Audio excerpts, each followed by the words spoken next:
문재인 대통령이 연이어 기무사 개혁의 필요성을 강조했습니다.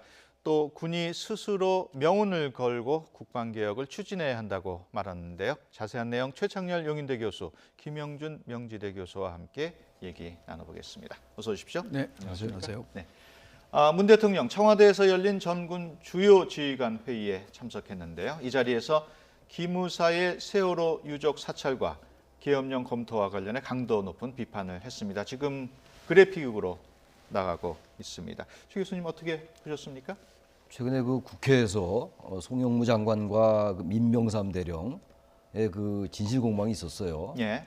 특히 이제 그 보고를 20분이나 했는데 충분히 그 심각성 얘기했다. 그 민명삼 대령 기무사에. 예. 그런데 이제 송 장관은 그렇지 않았다라는 그런 진실 공방이 있었고, 또 하나가 최근 9일 날 국방장관 간담회에서 송영무 장관이 별로 법률적으로 문제될 게 없다, 위수령에 대해서 이렇게 얘기했다. 예. 그게 민명삼 대령의 주장이고, 송 장관은 그러지 않았다라고 얘기하고 있는 상황이거든요. 이러다 보니까 이 개헌 문건의 본질이 지금 희석되고 있다, 이런 지적이 많이 있었어요. 예.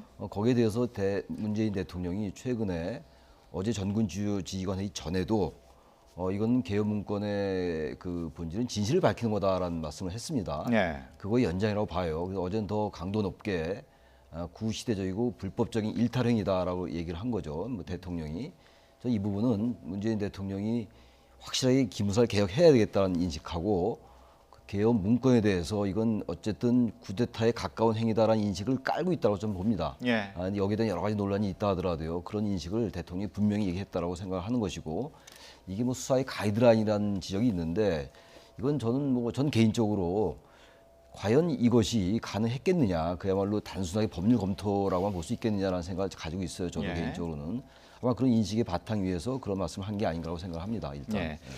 대통령이 이틀 연속 기무사를 비판한 걸 보면 그만큼 사안의 중대성을 인식하고 있다고 봐야 되겠죠? 그렇죠. 근데 핵심적 사항은 대통령도 얘기를 했지만은 진실을 규명하는 건데, 진실 규명의 핵심 내용은 세 가지입니다.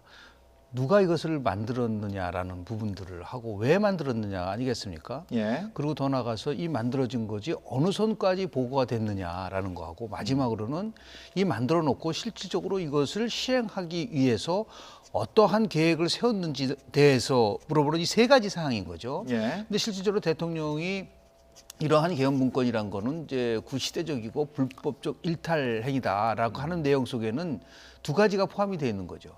기무사가 만들어서는 안 되는 거죠.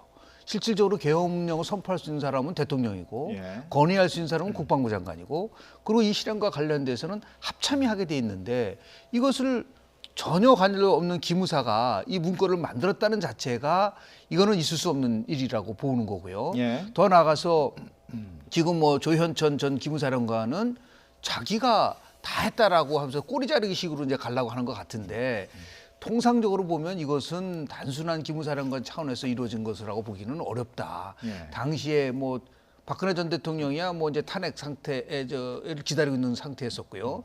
뭐 황교안 국무총리라든지 권한대행, 예. 그리고 국방부 장관, 그리고 실제로 김관희 안보실장, 이런 분들이 같이 함께 이 부분에 대해서 공유를 했다고 한다면 이건 굉장히 심각한 문제일 수 있다라는 것을 대통령이 판단하고, 이것은 뭐 철저하게 진상이 규명돼야 되고, 결국은 뭐 보고를 어떻게 했느냐, 이것은 본질과 벗어나기 때문에 본질에 충실해야 된다라는 것을 지적한 것 같습니다. 예. 문 대통령이 등장하자 육해공 주요 지휘관들은 거수 격려와 함께 충성을 외쳤습니다. 앞서 리포트에서도 보셨습니다만은 보통 대통령 주재 군행사처럼 구호 같은 건 없지 않습니까? 경례만 하죠. 이렇게 충성이라는 구호를 안 붙이는데, 예. 지금 상황이 대단히 위중하다고 이제 군도 인식하는 것 같아요. 예. 앞서 뭐 잘 말씀해 주신 것처럼 기무사가 이런 개헌 문건을 만든 것 자체가 이해가 안 가는 거죠. 물론 이제 앞으로 이제 특별수사단이 수사를 하면서 어디까지 보고됐는지, 그리고 주체가 누군지, 그 작성의 경위 이런 게 밝혀지겠습니다만, 예. 그런 여러 가지 상황 속에서 주요 지휘관회가 열린 거예요. 그러니까 대통령은 다 아시겠습니다만 군의 통수권자니까, 군이 바로 그런 부분에 대해서 대통령이 심각하게 지적을 하고 있는 상황 속에서 충성이랑 구호를 외친 것 같아요. 그러니까 단순하게 구호를 외쳤다는 거는 이번 사안에 대해서 군 주요 지휘관들도 과거에 우리 군이 굉장히 불명예스러운 일이 많이 있었잖아요. 예. 쿠데타도 있었고 특히 79년도 12.12 하극상 쿠데타도 있었고 말이죠. 그 전에야 뭐 5.16이야 얘기할 것도 없고 그런 상황 속에서 아마 그런 충성이랑 구호가 나온 거다. 그러니까 단순하게 구호를 붙인 거라기보다는 이 사안에 대해서 우리는 대통령 뜻을 따르겠다는 의지의 표현을 군 지휘관이 했다고 저는 생각합니다. 예. 문 대통령은 기무사 개혁에 대해서 거듭 강조했습니다. 다음 주에는 개혁안이 나올 예정인데요. 아무래도 조직에 좀 변화가 있겠죠? 그렇죠. 일단 세 가지 사항입니다. 첫 번째는 뭐냐면 기무사가 어떤 경우라도 더 이상 정치 개입을 해서는 안 된다라는 예. 부분하고요. 두 번째는 기무사가 오히려 민간인을 사찰할 수 있다는 이런 엄청난 그 과거의 일탈행위가 있었거든요. 예. 이건 안 된다. 그 세 번째는 이 기무사, 저도 이제 군대 갔다 왔지만은 당시에는 보안사였었습니다. 그렇죠. 이 보안사가 갖고 있는 무소부위의 힘이라는 거는 일개 사병이 말이죠. 영관급을 대항하고 예. 뭐 예를 들어서 좀 뭐 그 고위급 정도면은 사단장급이랑 놀 정도로 그것도 이거 사복을 하고 다니고 그랬었어요. 이거는 예. 뭐 이런 일탈은 있을 수가 없는 것이고 그러한 특권적이고도 월권적 행위에 대해서 반드시 이 부분은 청산해야 된다라고 하는 이 세 가지 목적을 갖고 있는 것 같아요. 그리고 본연의 임무이죠. 네. 가장 중요한 거는 군 내에서의 감찰이라는 것을 충실하게 이행을 해야 됨에도 불구하고 이 잘못된 관행 그리고 뭐 삐뚤어진 그런 우리의 그 나쁜 그런 그 보안사가 갖고 있었던 아주 나쁜 관행들이 있지 않습니까? 예. 이것을 이번 기회에 확실히 뿌리 뽑아야겠다라고 하는 것이 기무사 개혁안의 핵심이 될 거라고 저는 봅니다. 예. 문 대통령은 기무사에 대한 개혁뿐만 아니고 국방개혁, 좀 차원이 넓은 국방개혁의 필요성도 강조를 했습니다. 지금 그래픽으로 잠깐 나오고 있는데요. 군 스스로 조직의 명운을 걸고 국방개혁을 추진해야 한다. 이런 언급이었습니다. 저 내용은 또 어떻게 풀이를 해야 될까요? 국방개혁이라는 게 아마 육군의 개혁이 굉장히 주된 내용일 것 같아요. 예. 지금 송영무 장관이 해군 출신이잖아요. 송영무 장관이 여러 가지 말실수에도 불구하고 지금 뭐 어떻게 될지 모르겠습니다만 예. 송영무 장관이 경질될 가능성이 낮다라고 보는 이유가 당장은 뭐 나중에는 어떻게 될지 모르겠습니다만 육군 출신의 국방부 장관은 일단 해군이나 공군 출신을 해야 되겠다는 인식이 강한 것 같고 예. 그런 인식의 연장 속에서 국방개혁의 필요성을 대통령이 계속 강조하는 것 같아요. 지금 우리 국방이라는 게 지금 전시작전권이 지금 미국에 있잖아요. 우리가 갖고 있지 않지 아직은 않습니까? 미국에 있죠. 예. 이런 부분들도 다 같이 포함된다고 저는 보는데 장성수를 줄인다든지 그리고 군 복무 기간을 줄이는 거 이런 부분들이 이게 있는 겁니다 지금. 예. 그리고 여러 가지 무기에 관련된 것도 있었고 과거 지난 얘기입니다만 율곡비리 사업이라는 게 얼마나 컸습니까? 과거 정권에서 어마어마한 그 세금이 들어가는 건데 예. 아마 그런 걸 포함해서 이번 기무사와 관련된 것도 앞서 잘 말씀해 주신 것처럼 이런 그 잘못된 관행들 이걸 고쳐야 되겠다는 그 강한 인식이라고 좀 봐요. 예. 기무사 말씀에 아까 우리 김 교수님 말씀해 주셨습니다만 저도 군생활할 때 보안사에 육군 상병이 연대장을 상대하는 걸 제가 봤어요. 예. 그런 게 여전히 그 인식이 깔려 있는 게 아닌가 생각이 들어요. 사실은 물론 민주화가 되고 민주주의가 공고화됐다 하더라도요. 군 아주 일각에서는 그런 인식이 깔려 있다라는 것들이 아마 개헌 문구로 나타났다고 저는 봅니다. 그래서 예. 아마 그런 것들을 총체적으로 단순하게 기무사 보안사의 문제가 아니라 대통령이 국방 이것을 개혁하자면 안 된다는 인식을 갖고 있다고 저는 생각합니다. 바로 그런 부분들을 대통령이 여러 논란에도 불구하고 계속 강조하는 것이 아닌가라고 생각합니다. 예. 송영무 국방장관 국방개혁 최종안을 내놨습니다.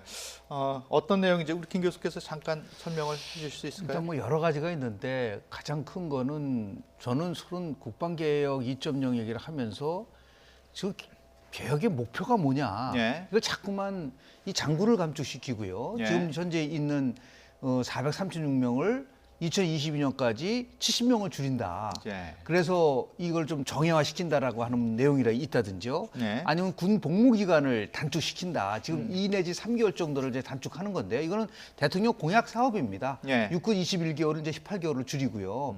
이거를 2018년 올해죠. 10월 1일부터 2주에 하루씩 단축한다라고 하니까 2, 3개월을 이제 단축한다는 내용이 들어 있고요. 더 나가서 뭐 전시 작전권 문제와 관련돼서도 어떻든 간에 이 병력도 실은 지금 61만 명 정도로 돼 있지 않습니까? 예. 이걸 50만 명으로 단축을 하는데 저는 이제 저런 내용이 핵심적 사항이 돼서는 안 된다. 오히려 국방개혁 2.0에 대한 핵심은 강하고 예. 그리고 자주적이면서 책임지는 국방이라는 그 목표를 만들어 놔야 되는데 예. 지금 각종 언론들은 저 부분만 지나치게 부각이 되는 것 같아요. 장군 수를 줄이고 예. 예를 들어서 복무 기간을 단축시키고 또 병력을 단축시키니까 이게 문제가 있는 것은 아니냐.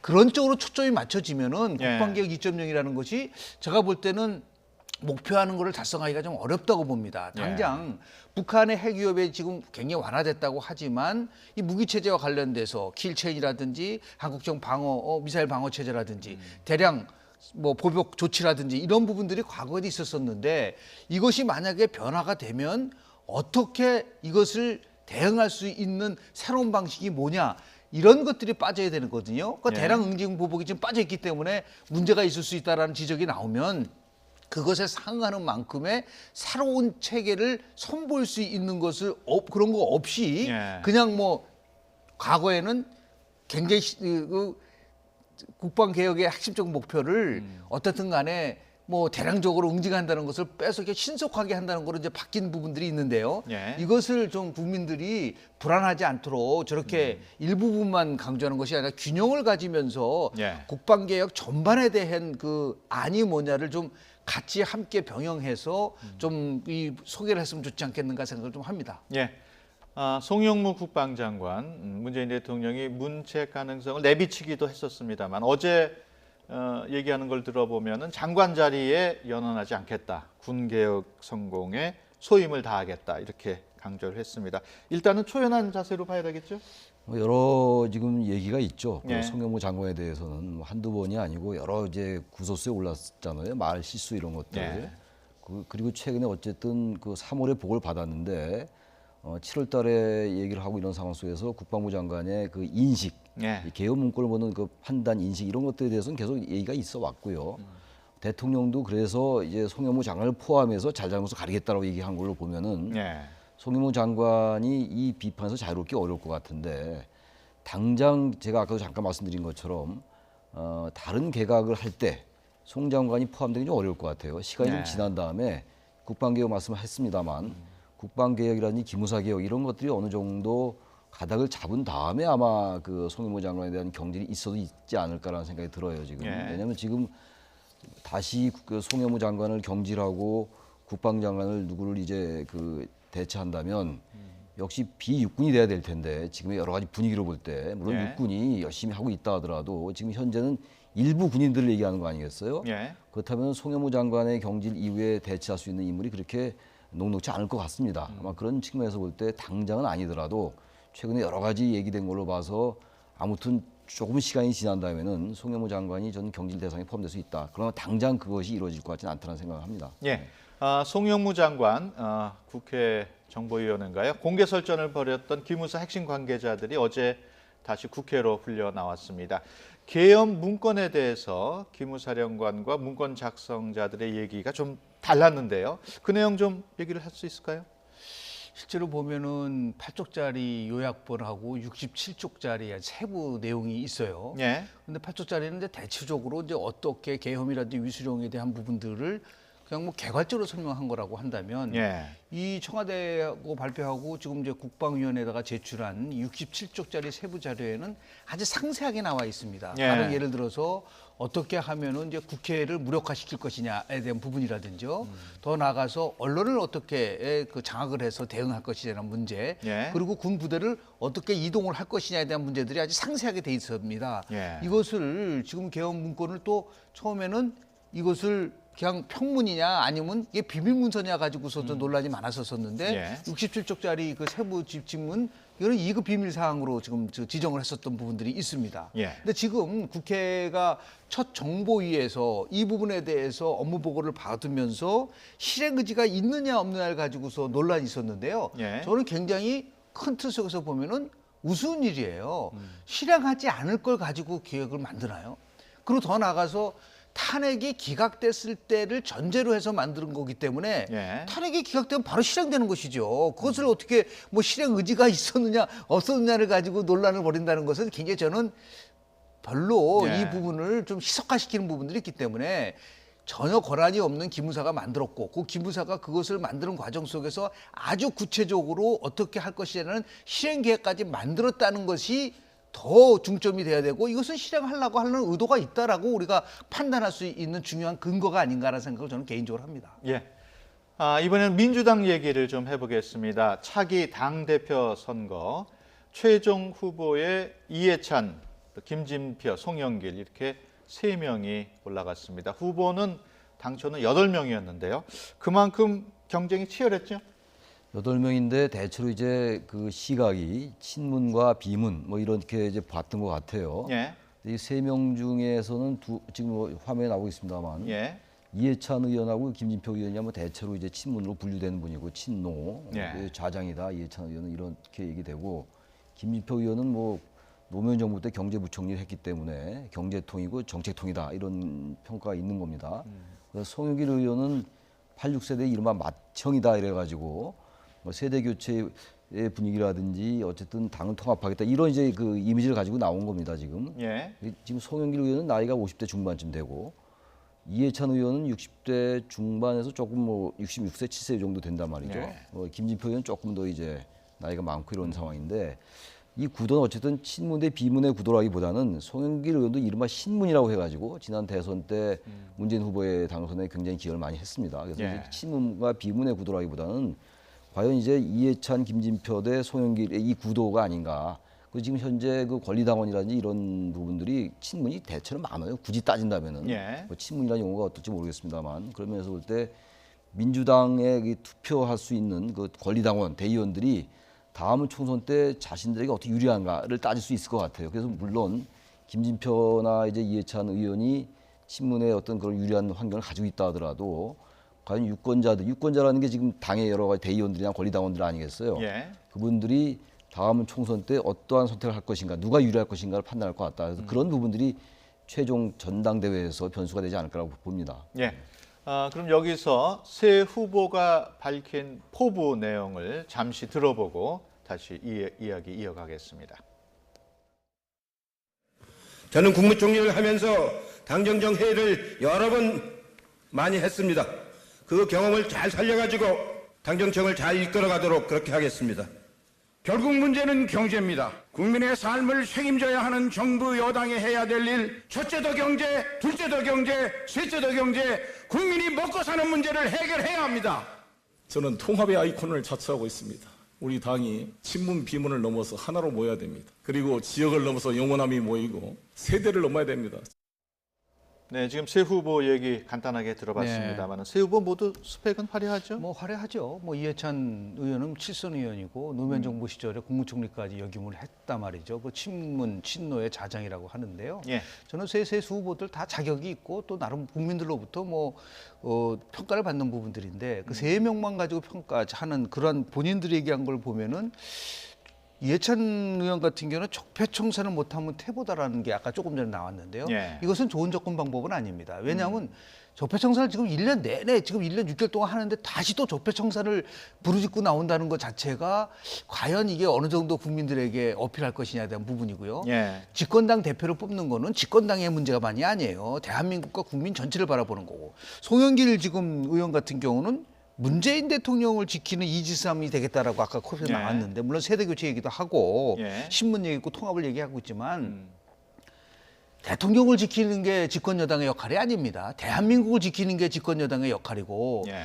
그동안 집권 여당이 대통령과의 관계에서 수평적 관계에서 이룬 적이 한 번도 없어요. 항상 수직적 관계 속에서 집권 여당이 가다 보니까 나중에 시간이 흐르면은 굉장히 국정 운영에 어려움이 있었기 때문에 이거는 저는 컨셉이 잘못돼 있다. 예. 그런 의미에서 보면은 지금 김진표 의원이 얘기한 것이 오히려 설득력이 있어요. 지금 예. 경제가 얼마나 어렵습니까? 지금 대통령의 국정운영 지도가 좀 뭐 엄청나게 지금 그 나름대로 그 하락하고 있는 속에서 핵심은 뭐냐면 결국은 경제 문제이기 때문에 저는 집권 여당이 앞으로 가장 핵심적으로 해야 될 사항은 당정 간에 당청 간에 경제 살리기를 통해서 국민들이 체감할 수 있는 성과를 내지 못하면 예. 상당한 어려움에 봉착될 수 있을 것이다라는 그런 측면에서 본다고 한다면 물론 각 분들이 전부 다 나름대로의 장단점은 있지만 예. 결국은 대의원이 45%, 권리당원이 40%이기 때문에 85%가 실은 큰 비중을 차지하고 있는 투표단에서 그 85%가 실은 친문이라는 분들이 많이 차지하고 있기 때문에 예. 그 세 후보가 내세우는 핵심적인 그러한 그 강조점이 어디다 방점을 두느냐라는 것에 대해서 지금도 조금 나오고 있는데요. 예. 저런 것을 토대로 해서 아마 투표를 하지 않을까라는 생각을 합니다. 예. 세 후보 모두 장점이 있겠습니다만은 한 명씩 좀 더 자세하게 한번 살펴를 보겠습니다. 이해찬 전 총리, 이해찬 의원은 최근에 건강 문제에 대한 우려가 좀 있지 뭐 않았습니까? 건강 문제 그거는 뭐 굉장히 중요한 것 같지는 않아 보이고요. 예. 역시 당청 관계인 것 같아요. 중요한 거는 과연 이제 누가 될지 모르겠습니다만 기본 아까 앞서 지적하신 것처럼 항상 우리나라 정치에서 중요한 게 당과 청와대와의 관계예요. 특히 예. 지난 정권 때도 당청 관계가 지나치게 수직적이다라는 지적이 많이 있었잖아요. 그런 다음에 어쨌든 국정농단 같은 게 있었단 말이에요. 그러니까 당이 집권당으로서 대통령을 배출했다면 당이 제 몫을 내야 돼요. 예. 근데 어느 후보가 되면은 그런 관계 유지될 수 있을까? 그러니까 특히 이해찬 의원 같은 경우 지금 장점을 말씀하셨는데 이해찬 후보 같은 경우는 만약에 대표가 되면은 당청 관계가 수평적이 될 수 있다라고 볼 수 있고 반대로 지나치게 또 친문에 기울어서 당청 관계가 당의 몫을 낸다 하더라도 너무 한쪽으로 치우치지 않을까라는 생각도 할 수 있어요. 예. 반대로 김진표 의원 같은 경우는 경제를 계속 강조하고 있으니까 경제 쪽으로 굉장히 많은 중점을 둘 겁니다 아마. 송영길 의원 같은 경우 뭐 통합을 강조했잖아요. 이런 예. 부분들인데 역시 중요한 거는 모든 후보가 장단점이 있는데 역시 권리당원, 대의원 그리고 이제 일반 당원과 또 여론조사가 15%가 있어요. 이런 부분 속에서 민주당이 내년 후년 총선 때 후년에 총선이 있잖아요. 그때 과연 역할을 어떻게 할 수 있을까에 초점이 맞춰지지 않을까. 이른바 권리당원이나 대의원들의 전략적 투표가 예. 굉장히 중요한 변수가 되지 않을까라고 보여집니다. 예. 앞서 김 교수께서는 김진표 의원의 그 경제 공약 굉장히 긍정적으로 평가를 하셨는데 반면에 또 올해 초에는 그 종교인 과세 유예 법안을 대표로 발의해서 약간 좀 말이 있었어요. 근데 그 부분은 뭐 이제 항상 따라오는 부분들인데요. 우리 예. 종교인들 과세를 해야 되느냐 안 해야 되느냐 문제에 관련돼서 예. 굉장히 미묘하고 첨예한 문제이기 때문에 이거는 뭐 당 대표 혼자서 할 수 있는 문제가 절대로 아니라고 봅니다. 예. 이거는 뭐 정부라든지 아니면 국회 차원에서 이루어지는 문제라고 보고요.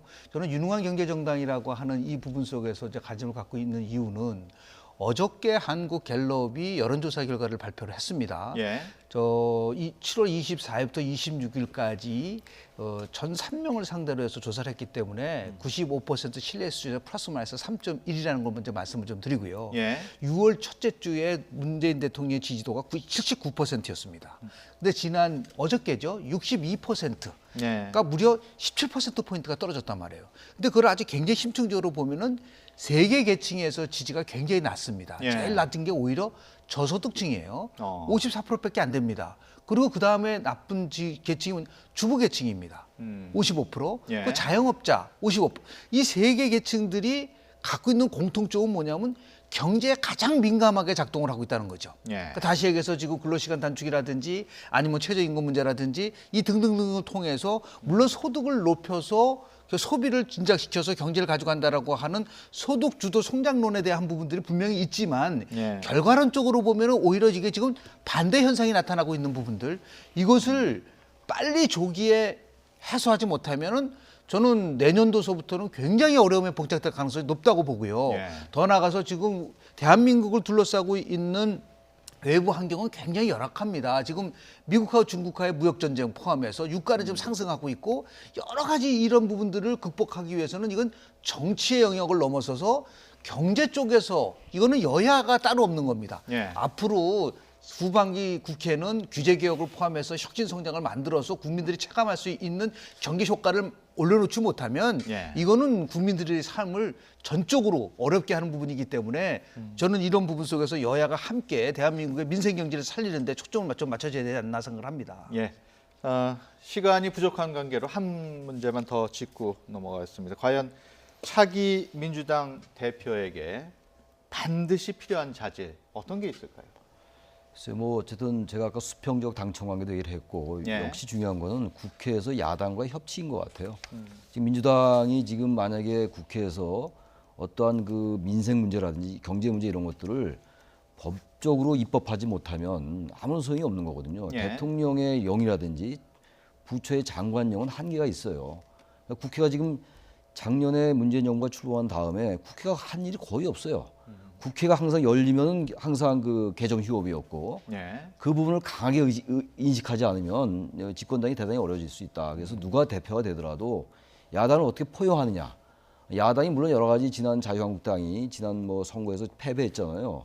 이제는 국민들도 더 이상 자유한국당의 어떤 그런 그 수구적인 행태에 대한 반사 이익으로 집권당에 지지를 하지 않을 겁니다, 아마. 예. 경제에서 성과를 내야 되는 것이고 그 성과는 국회에서의 야당과의 협조를 통해서 입법을 통해서 이루어져야 되기 때문에 그런 것들이 가장 중요하다고 생각합니다. 예. 지금 말씀하셨듯이 협치의 그렇습니다. 중요성을 강조하셨는데 어떻게 보십니까? 더불어서 지금 제일 중요한 것은 역대 집권당의 당대표 경선에 보면 끊임없이 나오는 말이 있어요.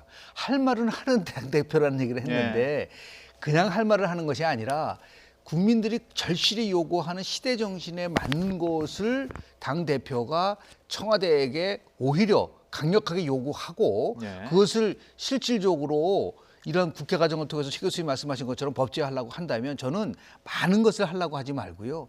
최소한도 최우선 항목을 정해서 이것은 여야가 대한민국을 살린다는 기분으로 가져가야 된다. 특히 지금은 첫째도 규제 혁신을 통해서 두 번째는 혁신 성장을 만들고 세 번째는 결국은 한반도 평화 체제 구축이 지속될 수 있는 이 3대 과제를 어떻게 잘 소프트랜딩 시킬 수 있느냐라는 중요한 과제를 저는 안고 있다고 저는 봅니다. 예. 할 말을 할 수 있는 대표 말씀을 하셨는데 3명의 후보 중에 어느 분이 제일 할 말을 할 수 있을까요? 글쎄요. 물론 현재로 봐서는 이해찬 의원이 아까도 목소리가 네, 과거와 거의 뭐 카랑카랑 카랑카랑하네요. 이해찬 의원이 워낙 뭐 친노의 좌장이라고 하고 또 그것이 장점이 될 수도 있고 단점이 될 수도 있는데 지나치게 강한 얘기란 네. 강한 측면이 있잖아요. 그러면서 오히려 역효과가 날 수도 역효가 날 수도 있고 근데 그건 어떻게 작동될지는 여러 가지 변수 아우러져서 봐야 될 것 같아요. 지금 네. 여기서 예단하기는 쉽지 않아 보입니다. 알겠습니다. 지금까지 최창렬 용인대 교수 그리고 김영준 명지대 교수와 함께 얘기 나눴습니다. 오늘 말씀 고맙습니다. 감사합니다.